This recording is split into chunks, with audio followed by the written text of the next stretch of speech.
دفعہ 144 کی ضرورت کیا ہے اور یہ کیوں ہونے جا رہی ہے، یہ بتائیے. دفعہ 144 جو ہے ایسے اس لیے لگائی جاتی ہے کہ جب آپ کو اندیشہ ہو، خدشہ ہو گورنمنٹ کو، حکومت کو، کہ کسی نہ کسی طرح سے قانون کی وائلیشن کی جائے گی کسی بھی صورت میں، کسی بھی شکل میں. مثال کے طور زیادہ تر دفعہ 144 لگتی ہے جب کوئی ریلیاں، جلسے، جلوس، بعض سڑکوں کے اوپر انہوں نے کہا دفعہ 144 لگی ہوئی، یہاں پہ آپ کوئی جلوس نہیں نکال سکتے، کوئی ریلی نکال نہیں سکتے. اگر آپ نے کوئی ریلی نکالنی ہے، چاہے پرامن نکالنی، اس کی آپ ڈی سی سے پرمیشن لیں گے. ٹھیک ہے. اور دفعہ 144 بھی ڈی سی ہی لگاتا ہے، لیکن حکومت پنجاب کے کہنے کے اوپر. ٹھیک ہے. حکومت پنجاب میں ہوم ڈپارٹمنٹ آتا ہے. اچھا، ہوم ڈپارٹمنٹ نے ابھی کچھ چند دن پہلے ایک اجلاس ہوا عید کے حوالے سے. انہوں نے کہا عید آ رہی، اس میں بہت ساری سیکورٹی ریزن ہوتی ہیں، اس میں اسلحے کی نمائش کے پہ بھی ہوتا ہے، اور سب سے بڑا ان کو مسئلہ ہوتا ہے صفائی کا. اور جو آپ کے شہری علاقے ہیں، شہری علاقوں کے اندر جو قربانی کے جانور ہیں ان کی سیل پوائنٹ نہ بن جائیں، عارضی سیل پوائنٹ نہ بن جائے.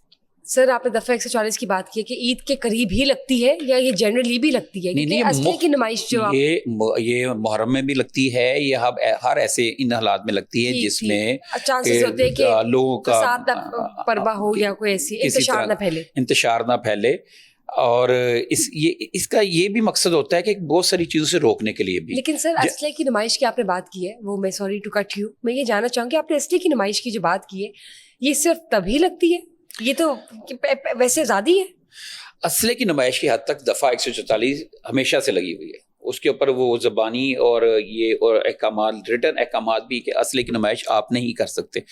اور دفعہ 144 میں اس کو لکھنا پڑتا ہے، اس کو بھی لکھنا پڑتا ہے. اور بھی بہت ساری چیزیں میں بھی آپ کو یہ ہمارے پاس جو نوٹیفیکیشن آج کی ڈیٹ میں جو کیا ہے ہوم ڈپارٹمنٹ میں، وہ ہم ناظرین کے لیے پورا پڑھ کے بھی بتاتے ہیں. محکمہ داخلہ نے صوبہ بھر میں، صوبہ پنجاب میں دفعہ 144 کے نفاذ کی ہدایات کر دی، جس کا ایک نوٹیفیکیشن جاری کر دیا ہے. اس کا مقصد یہ ہے پنجاب کے عوام کے جان و مال کے تحفظ اور ماحولیاتی بہتری کو مد نظر رکھنا ہے. صوبے بھر میں عوامی مقامات پر سیری پائے جلانے. اب بڑی عید آ رہی ہے، اس کا سب مین مقصد یہ ہے کہ جو سیری پائے، جو قربانی کے جانوروں کے بعد سیری پائے ہوتے ہیں نا، وہ اکثر خواتین، پہلے زمانے میں تو لوگ خواتین خود گھر میں تیار کرتی تھیں، اب وہ سیری پائے بھیج دیے جاتے ہیں باہر. تو وہ کیا ہوتا ہے کہ سڑک کے کنارے کہیں پہ بھی وہ کھڈا لگا کے اس میں سائیکل کے ٹائر وغیرہ ڈال دیتے ہیں، اور اس کو ایک راڈ کے ذریعے سیری کو، پائے کو اس کے اندر، جیسے باربیکیو کرنے کا سٹائل نہیں تھا بعض جگہوں پہ تندوری، اس طرح اس میں ڈالتے ہیں. لیکن اس کا یہ تھوڑا ڈفرینٹ ہے، کیونکہ ٹائر جلتا ہے، اس کی پولوشن ہے بہت زیادہ ہوتی ہے، آلودگی بڑھتی ہے. تو اس لیے حکومت نے اس کے اوپر مکمل پابندی لگا دی. اس کے لیے مخصوص پوائنٹ بنا دیے ہیں، وہ شہر سے ذرا دور الگ، ٹھیک ہے، وہاں پہ جا کر سکتے ہیں. ادروائز یہ شہری حدود میں یہ اس کا نہیں کر سکتے. اس کے علاوہ جانوروں کے فضلے اور اوجڑی کو مین ہولز میں، فضلہ مین جو جانوروں کی جب گوشت بنتا ہے، کسائی بناتے ہیں، اس کے بقایا جات ہوتی ہیں، وہ لوگ پھینک دیتے ہیں باہر، نالے میں پھینک دیتے ہیں، اوپر نالے میں، گٹر میں پھینک دیتے ہیں، جس سے بلاکیج ہوتی ہے اور بڑا نقصان ہوتا ہے. تو وہ اب اس کے لیے بھی کوئی جگہ انہوں نے، ہاں، نہر میں پھینک دیتے ہیں لوگ، نہر میں پھینک دیتے ہیں. یہ ہماری جو لاہور کینال ہے، اس کے اندر میں نے خود دیکھی ہیں عید کے دنوں میں اوجڑیاں یوں جا رہی ہیں اور علائشیں یوں جا رہی ہیں بکروں کی اور گائے وغیرہ کی، جو قربانی کے جانوروں کی، یوں کر کے جا رہی بہ رہی ہیں. یہ میں نے خود دیکھی، اور اس سے پھر آلودگی پھیلتی ہے اور گندگی ہوتی ہے. اس کے اوپر ہے کہ اگر کوئی پھینکتا ہوا پایا گیا، اس کو دفعہ 144 کے تحت اس کو اریسٹ کیا جائے گا، اس کو حوالات میں بھی ڈال دیں گے. وہ آگے مسٹریٹ کی مرضی ہے کہ وہ 2 دن کے لیے بند کرے، 5 دن کے لیے بند کرے، یا 1 مہینے کے لیے بند کرے، یا جرمانہ کر کے جرمانہ بھی کرے گا. یہ صرف دفعہ 144 کا مطلب ہوتا ہے کہ لوگوں کو ڈسپلن میں لانا، اور تاکہ کوئی انتشار نہ ہی پھیلے. جیسے عید الاضحیٰ قریب ہے، ہاں، ڈسپلن میں لانا، اور قربانی جو عروج پر ہوتی ہے. تو بالکل جی، بالکل. اچھا، اسی طرح اس کا یہ بھی ہے، نہروں کو ہم نے بات کر لی.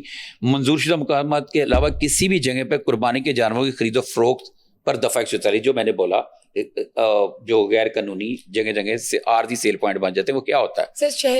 وہ کیا میں بتاتا ہوں نا. بیوپاری آتے ہیں تو وہ جانوروں کو لے کے نا آپ کے مال ٹاؤن، گلبرگ، جوہر ٹاؤن، فیصل ٹاؤن، رہائشی ایریوں میں 10-20 جانور لے کر وہ چلنے لگتے ہیں. اور جب چلتے ہیں تو وہ الگ سے آلودگی اس کی پھیلتی ہے. آلودگی پھیلتی ہے, سڑک کے کنارے کھڑے ہوتے ہیں لوگ, اپنی گاڑیاں کھڑی کرنے لگ پڑتے ہیں, سڑک بلاک ہو جاتی ہے. تو اس کے اوپر بھی گورنمنٹ جو ہے نا وہ نہیں چاہتی, انہوں نے سیلز پوائنٹ الگ سے منڈیاں لگا دی.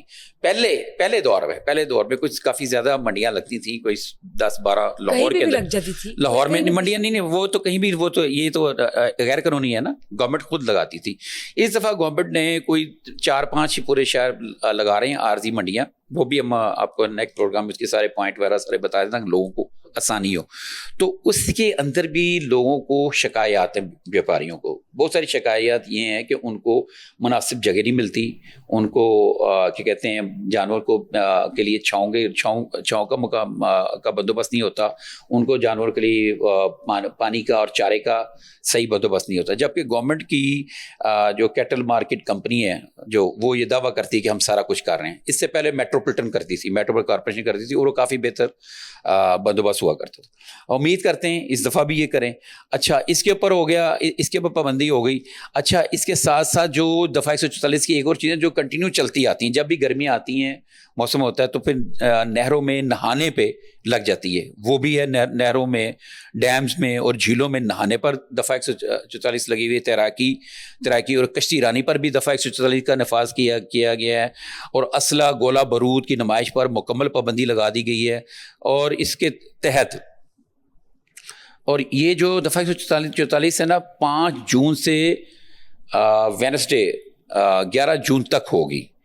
اور اس کو نا سیکٹری داخلہ پنجاب نور المنگل نے ضابطہ فوجداری 1819 کی دفعہ 144(6) کے تحت پابندیوں کا حکم دیا گیا ہے. یہ 5 جون سے 1898 سے یہ دفعہ 144 لگتی آ رہی ہے. اس سے پہلے اس طرح سے قانون نے وہ امپلیمنٹیشن اس ریجڈ طریقے سے کام نہیں کیا جس طرح اب آپ بتا رہے ہیں کہ ہو سکتا ہے کہ اب کوئی چینج نظر واقعی آئے. ادروائز جتنی عیدیں گزری ہیں پچھلی حکومتوں میں بات کر لیں, یہ جو موجودہ حکومت کا جو پچھلا دور تھا, اگر اس وقت بھی عید کے قریب اگر دفعہ 144 لگی تھی تو پھر بھی آپ دیکھیں سڑکیں بھری پڑی ہوتی ہیں, ایسے جو ڈسکارڈڈ مٹیریل ہے اس سے گلی کوچوں میں غیر قانونی طریقے سے لوگ بکرے بھی بیچ رہے ہوتے ہیں, کھالوں کا بھی پتہ نہیں کیا استعمال کیا جاتا ہے. اس کے لیے بھی کوئی ہوم ڈپارٹمنٹ نے تیار کیے یا نہیں, یہ تو میری سمجھ سے باہر ہے کہ پورے سال میں 5 دن کے لیے دفعہ 144 پر کام کیا جائے گا, قانون ایکشن لے گی. اسلحے کی نمائش بس 5 دنوں کے لیے ہے, اس کے بعد آپ نہیں دیکھیں گے. یہ آپ کو پہلے تو میں آپ کو بتاؤں, اس سے پہلے عید کی بات کریں, خالی عید ہو, رمضان ہو, کوئی بھی ایسا تہوار ہو, ایون کہ جشن آزادی آتی ہے اس پہ بھی دفعہ 144 لگتی ہے. اب کہیں جشن آزادی پہ کس چیز پہ لگتی ہے, دفعہ وہ ون ویلنگ پہ جو شرارتیں کرتے ہیں اس طرح کی چیزوں پہ دفعہ 144 کا نفاذ آتا رہتا ہے, لگا رہتا ہے. اور جب کوئی الیکشن ہو ان میں بھی دفعہ 144 لگتی ہے, اس میں باقاعدہ کچھ چیزوں کے بارے میں بتایا جاتا ہے کہ آپ لوگ اس طرح اتنے لوگ اکٹھے نہیں ہو سکتے, اور آپ اسلحہ لے کے نہیں چل سکتے, گاڑیوں کو کا استعمال کے حوالے سے ان کا بھی ایک گائیڈ لائن جاری ہوتی ہے ہر دفعہ. جیسے کہ اب یہ گائیڈ لائن جو حکومت نے جاری کی ہیں اس کے عید کے حوالے سے. اچھا اب اس میں جو سب سے اہم پوائنٹ ہے نا کھالیں اکٹھی کرنے کا, حکومت کا بڑا فوکس ہوتا ہے کہ جو قربانی کے جانوروں کی کھالیں اکٹھی کرتی ہیں, مختلف تنظیمیں اکٹھی کرتی ہیں. یہ ان کا فنڈ ریزنگ کا ایک بہت بڑا ایک طریقہ ہوتا ہے یا ان کا موقع ہوتا ہے. عید ہوتی ہے, اس میں فنڈ ریزنگ اکٹھی کر رہے ہیں, کھالیں اکٹھی کر کے پھر یہ آگے بیوپاریوں کو سیل کرتے ہیں, اس سے ان کو فنڈز آتے ہیں. تو اس میں انہوں نے کہا جی کالعدم جو تنظیمیں جو بھی ہیں, ہم تنظیم کسی کا نام نہیں لیتے, وہ بھی تنظیمیں جو ہے نا وہ کیمپس لگا دیتی ہیں مساجد کو, اکثر مساجد کے باہر لگاتی ہیں یا پھر کسی چوک میں. تو لوگوں کو بتایا گیا ہے کہ وہ کسی بھی ایسی تنظیم کو کھالیں مت دیں.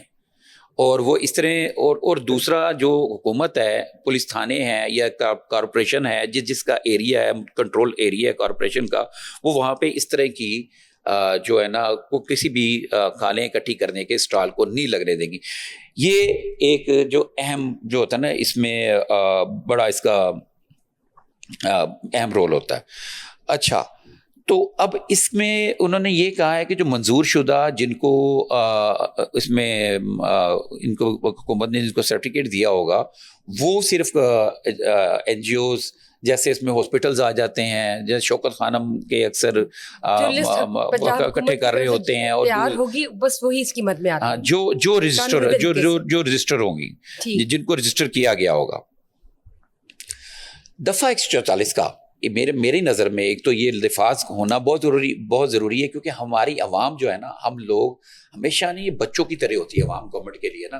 ان کو جیسے آپ ایک چھوٹی کلاس کے بچے ہوتے ہیں نا، یہ عوام بالکل اس طریقے سے ٹریٹ کرنا پڑتا ہے. اب یہ نہیں کہ آپ اس میں دفعہ 144 آگے ڈنڈے کا استعمال آ گیا. ہاں، اس کا غلط استعمال بھی بعض لوگ کرتے ہیں، بعض پولیس اہلکار اس کا غلط استعمال کرتے، لیکن اس سے یہ نہیں آپ اخذ کر سکتے کہ یہ نہ لگائی. اگر یہ دفعہ 144 آپ نہ لگائیں تو آپ کو جگہ جگہ ہر نہر میں اور آپ کو علائشیں ملیں گی، آپ کی سیوریج سسٹم بلاک ہو جائے گا. اور جو ماضی میں ہوتا رہا ہے اس کے بعد یہ نہروں میں پھینکنے پہ پابندی لگا دی گئی.